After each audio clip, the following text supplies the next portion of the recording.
بسم اللہ الرحمن الرحیم۔ السلام علیکم۔ میرا نام خرم شہزاد ہے، میں کوالیفائڈ آپٹومیٹرسٹ ہوں۔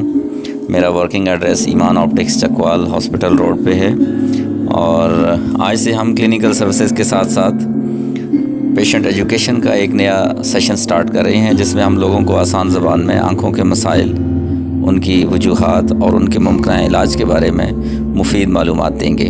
اس سلسلے میں ہمارا پہلا موضوع پریسبائیوپیا ہے۔ پریسبائیوپیا کو اگر ہم آسان الفاظ میں بتائیں تو ایسے افراد جن کی 40 برس کی عمر میں قریب کی نظر کمزور ہو جاتی ہے، ان کے اس ایشو کو ہم پریسبائیوپیا کہتے ہیں۔ اب ہم دیکھیں گے کہ یہ جو ایشو ہے اس کا بیک لاگ کتنا ہے، یہ کتنا بڑا ایک برڈن ہے۔ تو جو سرویز ہیں اس کے مطابق تقریباً دنیا کی 1/4 آبادی، تقریباً 1.5 ارب کے لوگ پریسبائیوپک ہیں۔ ایسے تمام افراد جن کی ایج 40 یا 45 ایئرس کے درمیان فال کرتی ہے، ان کو ارلی پریسبائیوپیا کی علامات ظاہر ہوتی ہیں۔ تو کچھ ایسے افراد بھی ہوتے ہیں جن کو میڈیکیشنز کی وجہ سے، آنکھ میں چوٹ لگنے کی وجہ سے، یا ایسے افراد جن کا سفید موتیے کا کوئی انٹراکولر آپریشن ہوتا ہے، اس صورت میں بھی ان کی جو اکاموڈیٹیو ایبلٹی ہے وہ کم ہو جاتی ہے یا ختم ہو جاتی ہے۔ اس صورت میں بھی ان کو نزدیک کام کرنے کے لیے ایک ہم گلاسز کی صورت میں ایڈ دیتے ہیں۔ پریسبائیوپیا بیسیکلی ایک فزیولوجیکل کنڈیشن ہے جس میں آہستہ آہستہ پیشنٹ کے قریب کی نظر کمزور ہو جاتی ہے۔ اور یہ ہوتا کیوں ہے؟ اس پروسیس میں بیسیکلی ہماری آنکھ کے اندر قدرتی طور پہ ایک لینز ہوتا ہے جس کو ہم کرسٹلائن لینز بولتے ہیں۔ یہ بہت فلیکسیبل ہوتا ہے، اور جب ہم دور دیکھتے ہیں یا قریب دیکھتے ہیں تو یہ اپنی شیپ کو آلٹر کرنے کے ساتھ ساتھ اپنی پاور کو چینج کرتا ہے۔ یہ جو پروسیس ہے یہ 40 ایئرس تک بڑا ایفیشینٹلی کام کرتا ہے، لیکن جو ہی یہ 40 ایئرس یا اس سے اوپر ہوتی ہے تو یہ جو لینز ہے اس کی فلیکسیبلٹی کم ہو جاتی ہے اور لینز ریزلٹنٹلی ہارڈ ہو جاتا ہے۔ جب وہ لینز سٹیفن ہوتا ہے تو پھر وہ اپنی جو ایبلٹی ہے پاور چینج کرنے کی، اس کی کم ہو جاتی ہے، جس کی وجہ سے لوگوں کو پھر قریب دیکھنے میں مشکلات کا سامنا کرنا پڑتا ہے۔ اس سارے پروسیس کو ہم پریسبائیوپیا کہتے ہیں۔ آپ نے اکثر دیکھا ہے کہ بچوں کی قریب کی نظر بہت اچھی ہوتی ہے، وہ بک کو آنکھیں بہت کلوز رکھ کے بھی پڑھ پاتے ہیں۔ اس کی وجہ یہ ہوتی ہے کہ ان کی جو اکاموڈیشن ہے، آنکھ کے اندر جو پاور چینج کرنے کی صلاحیت ہے وہ بہت افیکٹو ہوتی ہے، اور ایون وہ آنکھ کے بہت کلوز 7 سینٹی میٹر کے اوپر بھی اگر کوئی کتاب یا کوئی قریب پڑھنا لکھنا چاہیں تو وہ پڑھ سکتے ہیں۔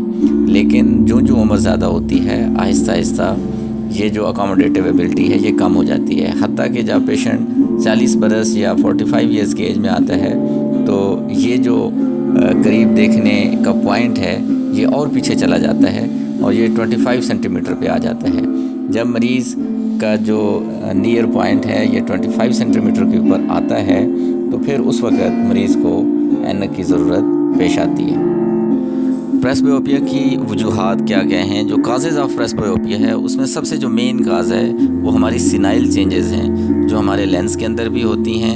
لینس کے ساتھ جو مسلز اٹیچ ہوتی ہیں، سلری مسلز، ان کے اندر بھی تبدیلیاں آتی ہیں جن کی وجہ سے پریسبائیوپیا ڈیولپ ہوتا ہے۔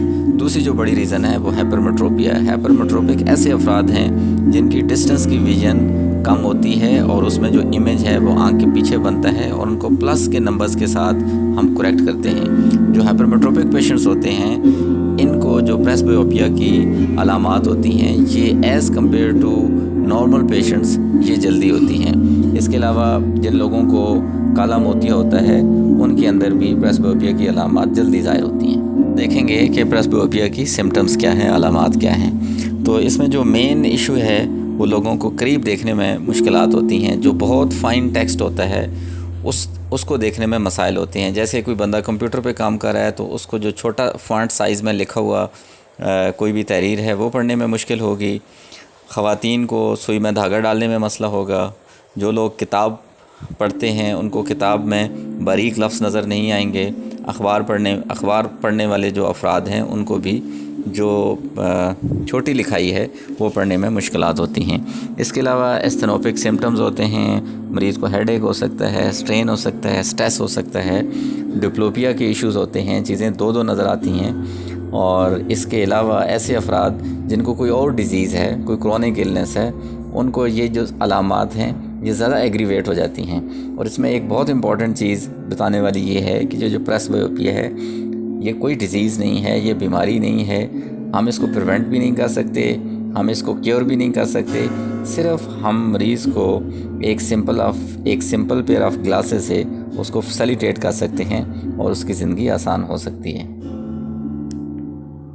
اگر ہم ایج اپروکسیمیٹلی پیشنٹ کو نیئر ایڈوائز کریں، پرووائڈڈ بشرطے کہ پیشنٹ کی جو ڈسٹنس ویژن ہے وہ بالکل ٹھیک ہے، تو اس صورت میں اگر پیشنٹ کی ایج 40 سے 45 کی ایج میں ہے تو تقریباً +1 کی گلاسز اس کے لیے سوٹیبل ہوں گی. اگر ایج جوں زیادہ ہوتی ہے اتنا ہی ہمارا جو نزدیک آنے کا نمبر ہے یہ اسی تناسب سے بڑھتا جاتا ہے. اگر ایج 45 سے 48 ہوتی ہے تو 1.5 کی گلاسز دیں گے. اگر 48 سے 50 ہے تو 1.75. 50 سے اوپر ہوتی ہے تو +2 اینڈ دین 2.25. اور اگر آپ کی ایج 50 ایئرز سے 60 ایئرز کی رینج میں ہے تو +2.5 سے +3 کی گلاسز پیشنٹس کو ریکمنڈ کی جاتی ہیں. سلائڈ میں ہم ڈسکس کریں گے کہ پریسبیوپیا کو ہم کیسے ٹریٹ کرتے ہیں، ہم کیسے کریکٹ کرتے ہیں.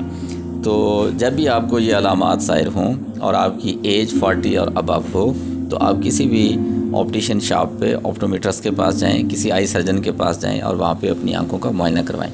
وہاں پہ کریں گے کیا؟ وہ سب سے پہلے آپ کی ڈسٹنس کی ویژول ایکوٹی چیک کریں گے. اگر آپ کا دور میں کوئی اینک کا نمبر ہے تو سب سے پہلے اس کو وہ کریکٹ کریں گے. اس کے بعد آپ کی قریب کی جو نظر ہے وہ چیک کریں گے اور سیپریٹلی دونوں آنکھوں میں آپ کو نیئر ایڈیشن دی جائے گی.